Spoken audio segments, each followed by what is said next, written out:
Welcome back. This is Dr. Jin Sung, where clinical excellence meets excellent results. Today we're going to talk about shingles. Shingles is caused by a virus called Herpes-zoster virus. An interesting fact is that in recent vaccination studies, one done out of Israel, showed that 1.2% of those people who were vaccinated, and this is a small sample size of just under 500 people, about 1.2% of those people developed shingles or herpes-zoster virus. Now, did the vaccination cause the virus, or did the vaccination suppress the immune system or put abnormal stress on the body and made the herpes-zoster virus reappear? Because the herpes-zoster virus lives in our body, okay?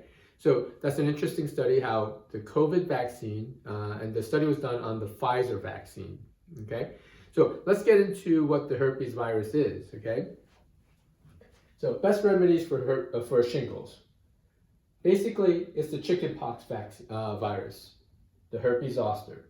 So when you get chickenpox or as a child, you recover from it, but you actually don't get rid of the virus completely. So it's suppressed in our system and it lives there, particularly in the nerve cells or nerve tissue. So when you're under high amounts of stress, physical, emotional, or if you had some sort of trauma, it can create a reactivation of the virus. So reactivated by stress, injury, illness, or a suppressed immune system, right? Let's say you're not sleeping well, you're under high amounts of stress, and your body starts to break down. That's when these viruses have an opportunity to reemerge. So 1 out of 3 Americans will get shingles in their lifetime, okay? Healthy individuals will recover within 7 to 10 days, meaning the redness and the bumps and the burning and the pain and so forth. 7 to 10 days is a typical recovery, and 2 to 4 weeks is where the rash completely disappears with a healthy immune system. Now, if you have an unhealthy immune system, 40% of those patients who actually get herpes, the herpes-zoster virus for shingles, will develop residual symptoms.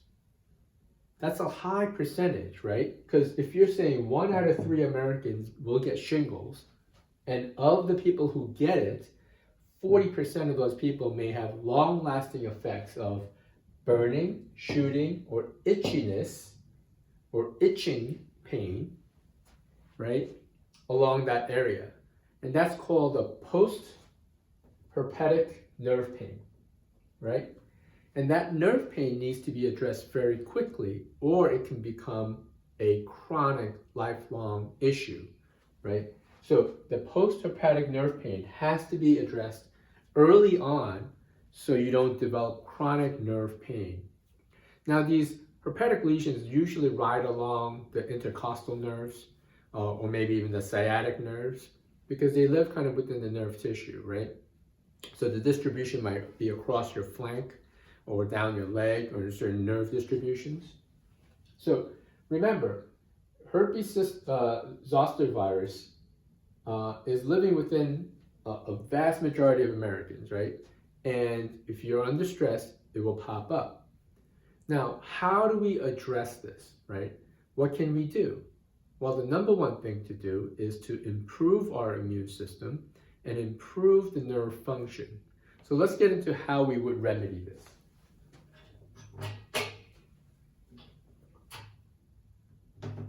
So for shingles, we like to use B12 lozenges, 2,000 micrograms, 6 times a day until resolution. And then 2 milligrams of B6, not straight B6, but we like to use P5P, right? This is a safer form. And then 800 micrograms of calcium fulminate, which is basically B9, right? So if we look at this, you can use high doses of B vitamins temporarily to help nerve tissue. And then we use a product called cytozyme THY, which is thymus. It's a neonatal thymus gland. provided from bovine, okay?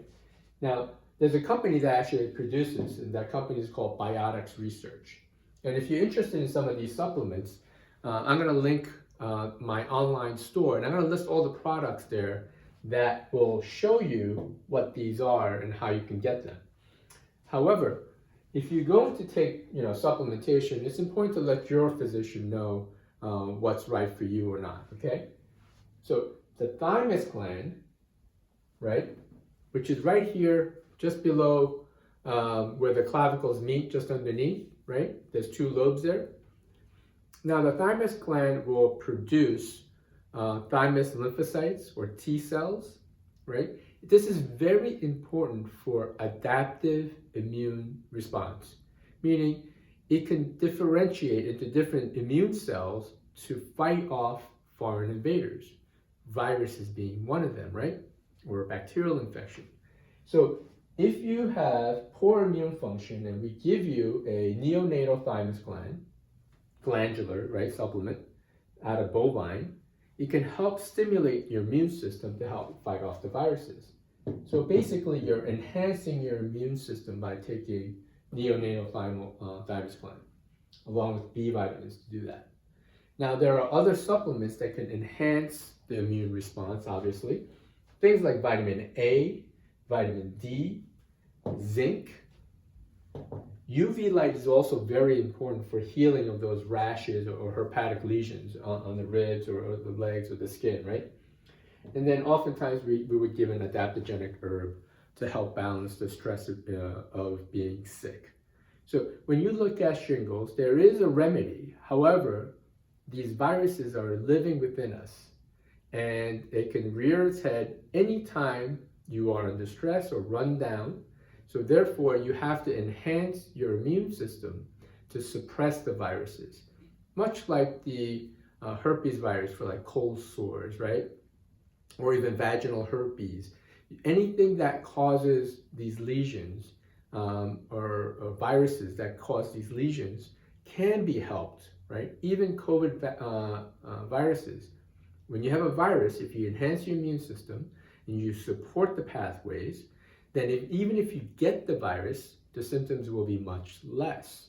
So it's very important for you to understand how your immune system works and how viruses can be living among us, but we may not have the full-blown effects or symptoms related to that virus if our immune system is healthy, okay? My name is Dr. Jin Sung, where clinical excellence meets excellent results, and we'll see you guys next week on the healthy side. Have an awesome day.